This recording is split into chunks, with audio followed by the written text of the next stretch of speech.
Donc, bonjour à tous, merci d'être venus aussi nombreux. Et merci au Creative Morning de m'avoir invité pour vous parler de mon expérience du coup à l'Aiguille Verte. Alors, juste pour vous mettre en contexte, j'ai grandi à Passy, en Haute-Savoie. J'ai fait de la moyenne montagne assez vite avec mes parents et j'ai tout de suite aimé ça.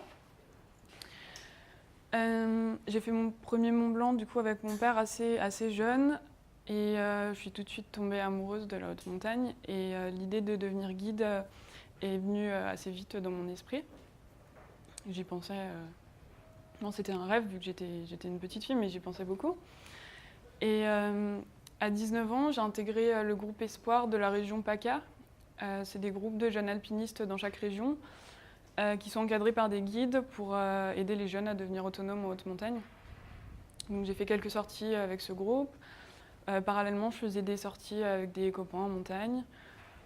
Et j'essayais de faire des tentatives d'études, pas très fructueuses, parce que je pensais que à la montagne. Et du coup, en 2013, j'avais décidé d'arrêter complètement mes études et de me lancer dans mon projet de devenir guide.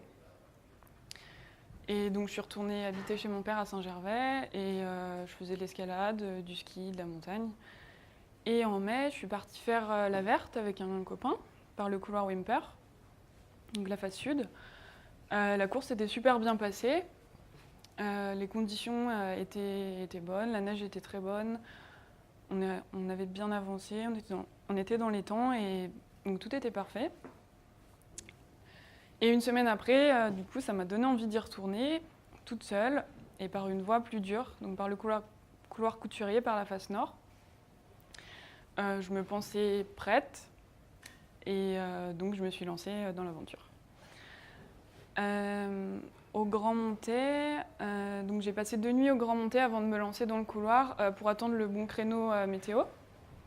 Là-bas, j'avais sympathisé avec 2 jeunes, un couple, qui voulaient partir dans le même couloir. Donc après avoir passé 2 jours et 2 nuits dans la gare des Grands Montets, on a attaqué le couloir tous les 3. Il y avait une super bonne ambiance, on était contents d'être là, il faisait grand beau. Le couloir en bas était en bonne condition. Au début du couloir, il y a un petit passage en glace et eux, ils se sentaient pas, elle se sentait pas très à l'aise dans ce passage, donc ils ont décidé de faire demi-tour à ce moment-là. Et donc ils n'étaient pas super contents de me voir continuer toute seule, mais moi j'étais bien à ce moment-là, il faisait grand beau et j'étais venue pour faire du coup le couloir toute seule, donc j'ai continué. Et donc l'ascension se passe encore bien pendant quelques heures et arrivé à 150 mètres peut-être du sommet, il y a eu de la glace pas très bonne en fait, qui n'ancrait pas, un peu pourrie, qui éclate sous les piolets, les crampons qui glissent. Et quand on arrive avec 800 mètres derrière soi, c'est pas vraiment ce qu'on a envie de trouver, on a envie d'être bien sur ses appuis. Et là, clairement, j'étais plus bien du tout sur mes appuis. Mais j'étais à 150 mètres du sommet et j'avais pas envie de refaire 800 mètres de descente. Je savais que de l'autre côté, le Wimper, il était en neige. Après, j'avais 2 heures de descente donc, dans le Wimper. Je mets les skis et je rejoins Chamonix, c'était fini. Donc j'ai essayé de forcer le passage en glace. Donc j'ai continué à avancer tout doucement. Et après quelques mètres, en fait, je me suis rendu compte que non, ça allait pas le faire. C'était vraiment mauvais. J'avais failli tomber, j'avais réussi à enrayer la chute et à la stopper. Donc je me suis dit, bon bah tant pis, on va redescendre tranquillement, c'est pas grave. Je me prends un but à 200 mètres du sommet, mais c'est pas grave. Donc j'essaie de descendre et là je me rends compte que j'arrive pas à descendre. Donc là ça commence à devenir un peu stressant. Donc j'essaye encore de monter, j'essaie un peu de descendre, je regarde un peu à droite, à gauche, voir une échappatoire possible et je vois qu'il n'y en a pas. Donc là, pas du tout fière de moi, je sors mon téléphone pour appeler les secours. Et là, je réalise qu'il n'y a pas de réseau. Et donc là, là c'est plus du stress, mais c'est carrément de la panique qui prend le dessus. Parce que donc, je fais le point un peu sur ma situation, j'arrive plus à monter, j'arrive pas à descendre. Bon, par contre, il fait grand beau. Il n'y a pas de vent. Mais j'ai quand même 800 mètres sous mes fesses. Il ne faut pas que je tombe. J'ai vraiment pas le droit à l'erreur. Et je suis sur des appuis branlants. Donc, c'est pas la joie. Donc à ce moment-là, donc ce jour-là, il faisait grand beau, donc il y avait beaucoup de passages sur le glacier d'Argentière. Donc dans un premier temps, je me vache pour me reposer. Donc je mets une broche à glace, et ce qui me permet un peu de m'asseoir dans mon baudrier. Je fais des grands signes aux personnes qui passent sur le glacier, à l'hélico qui tourne. Je ne sais pas trop ce qu'il fait, s'il cherche des gens. Mais j'essaie d'interpeller n'importe qui, que quelqu'un me voit. Mais personne ne me voit et personne ne m'entend. En fait, si des gens m'avaient entendu, mais j'ai appris ça après, mais ils ne savaient pas d'où venaient les cris, et donc ils n'avaient pas su où envoyer l'hélicoptère. Donc après plusieurs heures dans cette position inconfortable, j'ai essayé de trouver autre chose. Et à quelques mètres de moi, un peu au-dessus, j'avais vu une petite crevasse. Donc je me suis dit que peut-être que je pouvais me mettre debout dedans pour me soulager un peu les jambes, poser le sac. Donc j'ai réussi à la rejoindre. Effectivement, j'ai pu me mettre debout dedans. Elle était longue comme ça, et je rentrais jusque là dedans. J'ai posé le sac à côté et là j'ai soufflé. Et j'ai continué pendant plusieurs heures à essayer d'interpeller des gens sur le glacier ou l'hélicoptère, mais personne ne m'a vu. Et donc vers 17h, les nuages sont arrivés, et en fait rapidement je me suis retrouvée dans un brouillard super épais. Et là je me suis dit qu'il fallait que je m'abrite pour la nuit. Donc je comptais y rester qu'une nuit. Moi, je me suis dit, c'est vraiment que pour une nuit. Demain matin, je m'échappe d'ici le plus vite possible par n'importe quel moyen. Donc j'agrandis un peu la petite crevasse que j'ai, j'enlève la neige, je tape avec mes piolets sur les côtés pour pouvoir m'asseoir. Et je me mets dedans et je mets mon sac à dos au-dessus de ma tête pour me protéger. Et là, donc là, c'est plus du tout la joie. Parce que je ne sais pas du tout si je vais me réveiller demain matin. Enfin, j'ai jamais improvisé de bivouac en haute montagne, donc je ne sais pas trop comment ça se passe. J'ai des vêtements chauds, mais je ne sais pas si je vais me cailler, je ne sais pas si je vais m'endormir, si je vais pas me réveiller. En fait, je me pose plein de questions. Et finalement, après quelques heures, en fait, je réalise que j'ai pas si froid que ça, et la nuit passe. Mais par contre, je me fais mon petit plan dans ma tête pour le lendemain matin pour partir d'ici. J'hésite à mettre un réveil, au cas où.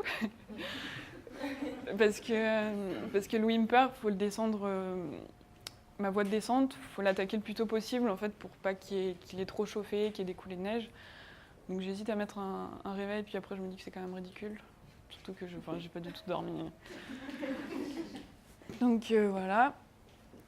Donc le matin arrive, je sors du trou, et là le temps est encore pire que la veille. Donc il neige, il y a du vent, il y a des spin-drifts, donc des petites coulées de neige qui m'arrivent dessus. C'est assez l'horreur. Mais comme je veux vraiment pas rester dans ce trou, que je sais pas si on me cherche, je sais pas si on va me trouver, donc je décide de partir, je refais mon sac. Et j'arrive à monter de beaucoup plus que la veille. Comme il a beaucoup neigé pendant la nuit, ça me rend plus sûre de mes appuis, et j'arrive à monter. Et là, tout proche du sommet, de la glace encore super mauvaise. Et comme je veux pas me rebloquer comme au passage d'avant, cette fois je force pas le passage, mais je redescends. Et je redescends au niveau du trou. J'essaye de redescendre. En fait, j'essaye de m'échapper, parce que je veux vraiment pas y retourner dans ce trou. Mais finalement, je vois qu'il n'y a aucune issue. Donc je finis par me réinstaller. Et là, je sais pas encore, mais que du coup, je vais y rester 3 nuits. Encore 3 nuits. Et le plus dur, en fait, c'était de ne pas savoir si vraiment quelqu'un me cherchait, si savait précisément où chercher. J'avais juste prévenu 2 amis que je partais faire le couturier toute seule, mais...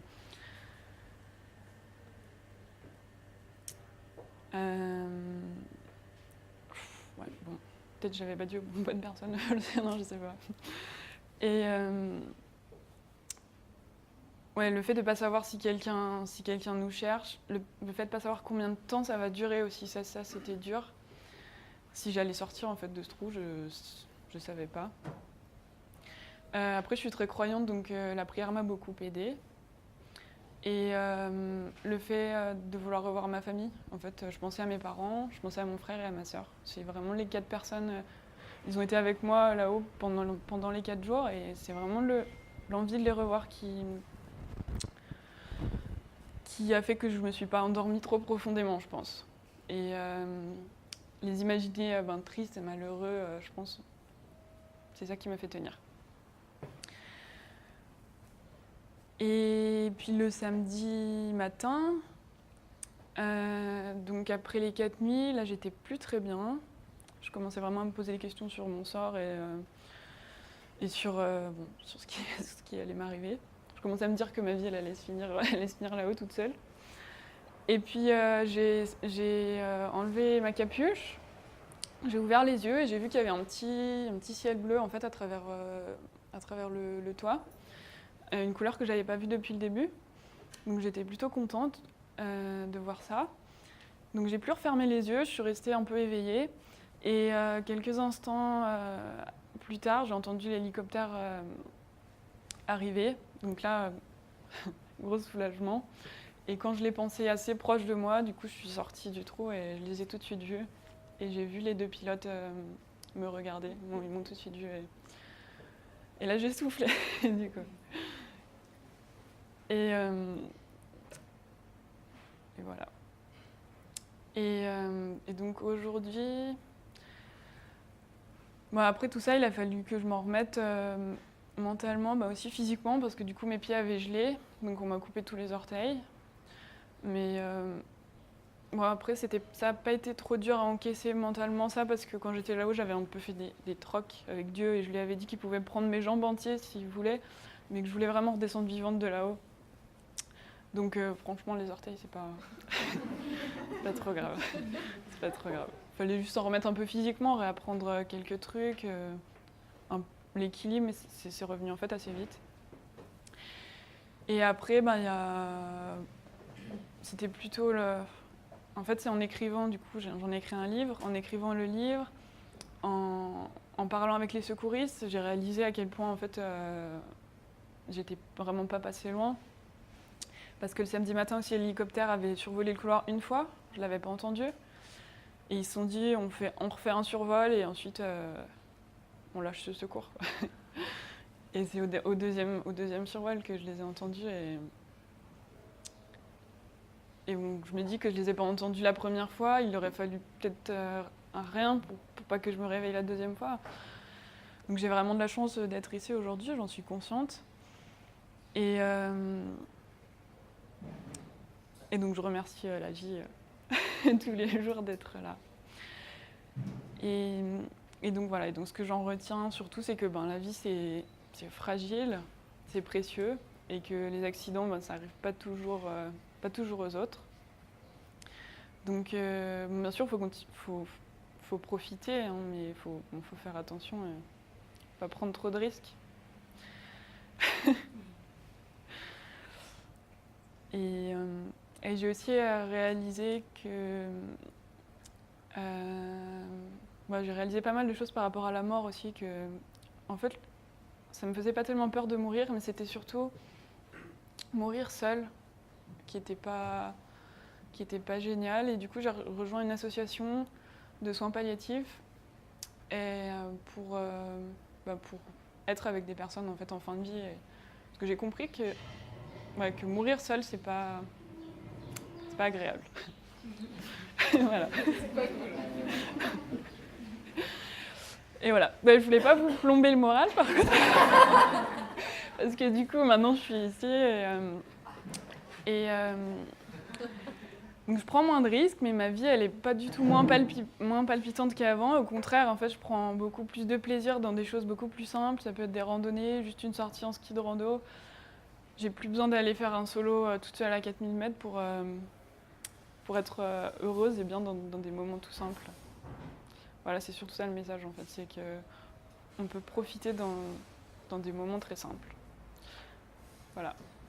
Merci.